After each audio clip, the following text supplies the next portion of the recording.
What's up, guys? It's TechnoViking23 coming to you today with another Raid Shadow Legends video, and in today's video we're going to be talking a little bit about what you should be doing in terms of farming when you get to a certain point with your account. This is going to be mainly for a newer player to the game, as it's kind of who I cater my content to with Raid, is people that are kind of new to the game, just getting into it. You're finishing up the brutal campaign and you're kind of wondering what you need to start doing, where you need to go.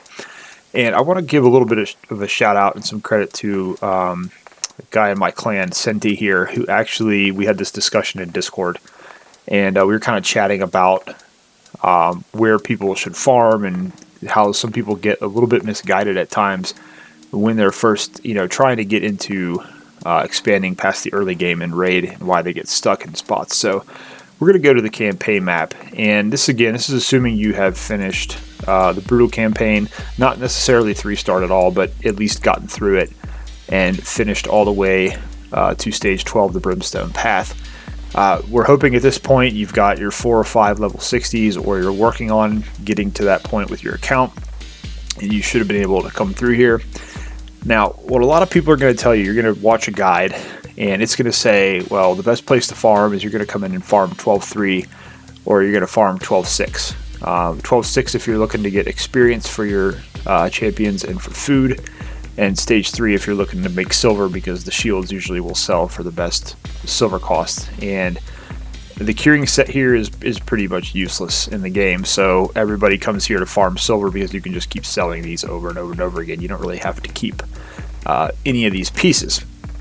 But we were kind of talking and kind of came up with this idea, and I'm going to expand on that a little bit here, where it's probably, and this is my opinion, okay? So I know there's a lot of guides out there. I'm going to kind of go against some of their advice here, but again, this is for someone who's just finished the brutal campaign, is looking to start getting into dungeons, and wants to kind of expand their champions a little bit and make them a little bit stronger. The biggest problem if you start immediately farming 12-3 for silver and to build food to build up your champions is that you're not going to be getting any gear that's useful. And that's kind of what we were talking about, is no, the curing set is not going to help any of your champions. It's a 4-piece set. It's not a really good set bonus to it. It's not going to help any of your 4 or 5 level 60s that you're trying to probably work on.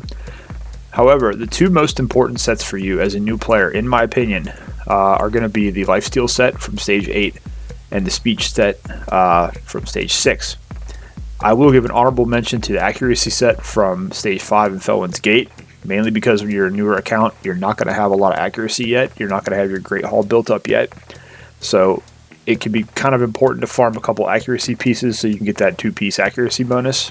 The perception set from the Forge is another honorable mention for that too, but Lifesteal and speed, mainly because the two areas you're going to want to start focusing on, getting into dungeons, early dungeons, and the clan boss. The clan boss is very important to your account progression, getting more damage, getting that clan boss chest every day, or hopefully 2 clan boss chests every day, so that you can get some good gear from there and hopefully get some shards and some other things. So there's really not much of a difference in the XP you're going to be getting from these stages. Like if you do 12-3, you're going to get like right around 4,300 experience per champion. If you're running your starter champion and 3 like food champions, or 3 champions you're trying to level up, you're going to get about 4,400 from 12-6. So if you drop down to like stage 8-7, you're going to get 3,600, and then 6-7, you're going to get 3,300. And if you have an XP boost on, you can just go ahead and double that. That's what you'll wind up getting there. And one of the reasons you want to come in and do these, I mentioned stage 7 specifically, is because these can drop any gear piece in the pool. They can drop any of these pieces here.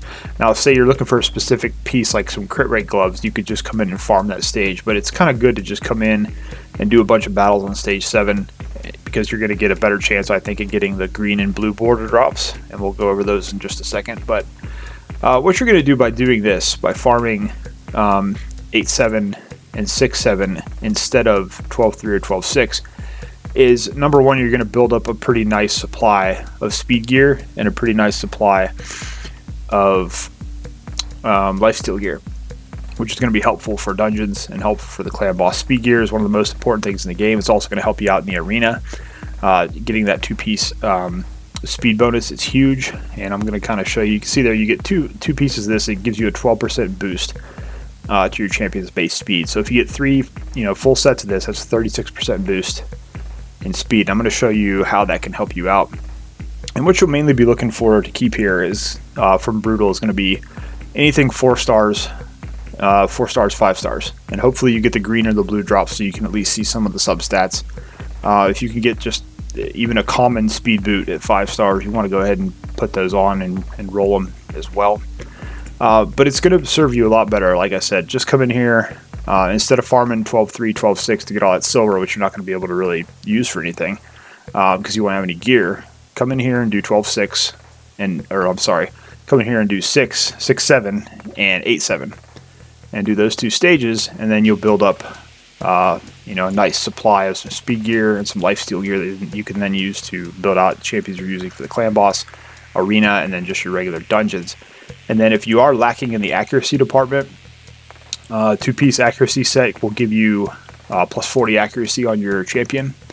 So you can always come in here to Felman's Gate and get those pieces from stage 7 or pick out whatever you need. But I like to do, like say I'm building a clan boss champion that needs to hit their debuffs like poison or whatever on the clan boss. I'll get the 4-piece lifesteal set and I'll kind of try to make that the best gear on the champion. And then whatever 2 pieces I didn't have in the lifesteal set, I'll come in here and farm directly to get that little bit of accuracy bonus there. So like I said, lifesteal, speed, and then honorable mention to the accuracy set would be what I'd be looking to farm after you've cleared through the brutal campaign. You have it all opened up before you start getting into farming 12.3, 12.6. You want to be focusing more on building up that gear. So and just kind of making it simple. You don't want to go for anything too crazy. You're not going to have amazing gear right when you finish this point. The whole point of this is just to build up your gear supply. And we'll kind of jump in here real quick. I want to show you, and just to kind of go on to the simple thing. You see here my Sir Nicholas, who I was just lucky enough to pull in this past week Void event, the 10X. You can see here, like, I don't have him in amazing gear. He's just in your basic HP set. Now, he is an HP champion, but all I did here was just farm Brutal and Nightmare, the very first stage, just to get some general HP pieces. And then I kind of just put them on there and rolled them. And so you can see here, we actually, if we go into his total stats, we're at 61,000. His speed's at 187, crit rate at 87, crit damage 114, debuff resistance at 204. And like I said, this was just kind of regular gear. Now we did go and get a kind of a special crit rate glove there and speed boots that were just random from a broken set, because sometimes it's more important to do a broken set than it is to get the set bonus. But generally speaking, we just put him in very simple campaign gear and still managed to build him out to a point where he's going to help us out in some of the early to mid-level dungeons. And that's kind of all we're looking for at this point, because we want to use this gear that we acquire to get into the early to mid-game dungeons so we can start getting some better drops that we're going to then be able to use to improve our champions. And just to kind of show you, like when I was talking about the speed gear set, let me come down here. Where is my Haikatoon, if I can find her? Haikatoon is a champion you get as a login reward. Here she is. You get her as a login reward at day 30. And like I was saying, she's like my arena lead. The only thing I need for her to do is to go fast. And this is why I was kind of saying it's very important to kind of build up a supply of some speed gear. Just in general, you're going to need champions that just need to go fast. And she's the one that comes to mind a lot for me. So you can see here, I mean, this is not even anywhere near like an end game speed, but she's at 219 speed. And that's really just from putting her in 6 pieces of speed gear, and it's not even good. I mean, we got 2 common pieces here. This one rolled a speed on the second one. Then we have her in some common speed boots that we rolled all the way up. And that's what I was saying. If you could just get even a common pair of speed boots, just drop them on there, because that primary stat is really all you're looking for. All this stuff, if it rolls decent, that's okay. But when you're talking about speed, you just kind of want that general, that stat to roll really well there. So certain champions like this, all you care about speed, you throw them in, like I said, you put them in the 6 pieces of the speed set. And you can see here from artifacts, that alone gave us 115 speed on this champion, and it's not even good like what you would consider mid to end game gear. It's just kind of regular gear. So that's why I'm saying it's very important to just go ahead and do that. Like even for some of your clan boss champions. Let me look at my Yaga here. So Yaga the Insatiable is someone I use on the clan boss, and you can kind of see here he's still in a 4-star chest piece here, but in general we've just got him in some lifesteal gear that we farmed from the campaign, like common crit rate gloves. I just went into that stage and farmed until I got the crit rate gloves. You know, and like I said, I was just looking for that primary stat there in a 5-star piece, so it would roll up to 50%. And as I mentioned, sometimes you'll fill in with the other sets here. So this is the Perception set from the Forge, as I mentioned. 2 pieces of that's going to give you 40 accuracy and a 5% speed bonus. So it's kind of what we did there, was to give him a little bit of extra accuracy because we didn't get that much in the substat rolls. So that's where you can kind of use one of those 2-piece sets to fill in. And if you are kind of new and like you're just getting into the Brutal campaign, as we mentioned, and you're just trying to farm up that speed gear and that lifesteal gear, what you could do is like you could do 4 pieces of speed to get that bonus. You can do the 4-piece lifesteal set, and then you should be getting some gear drops. Let me come down here and see where some of this stuff is.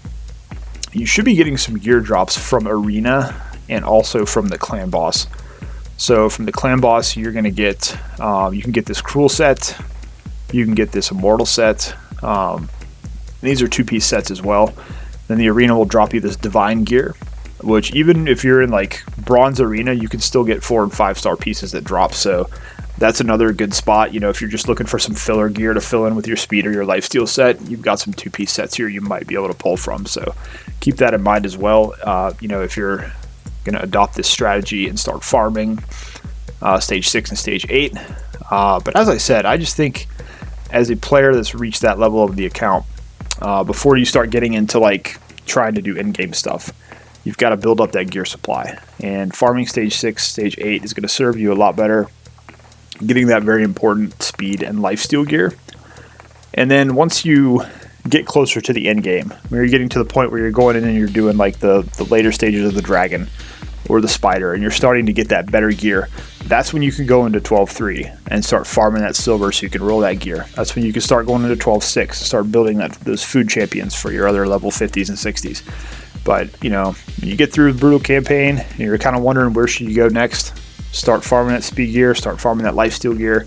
It's going to pay a lot of dividends for you and help you progress your account a little bit faster. It's going to help you out in the clan boss, should help you out in Arena as well, especially if you're using a speed lead like a Gorgorab or a Haikatoon or even a Spirit Host. You might still be using your Spirit Host that you farmed up that we talked about in the other videos. So just a lot of good things to keep in mind, and I thought it was a good discussion we had, you know, about your farming priorities once you reach this stage of your account. Again, this is my opinion. I think this is tailored more towards a newer player to the game who's been in a couple months and is just kind of looking for some direction of what to do once they finally finish that Brutal campaign. And I think this advice will be really, really helpful for a lot of people. Just going for that speed and for that lifesteal. Don't think you're automatically in the end game when you finish Brutal and you got to go in and start farming all that silver and XP in 12.3 and 12.6. So anyways, guys, if you have any comments, please feel free to leave them down below. If you agree or disagree, you know, let me know what you think. As always, I'll try my best to answer any questions you have about anything in the video or anything about Raid Shadow Legends in general. As always, I hope you guys are having a great day. Thanks as always for watching, and I'll see you again next time.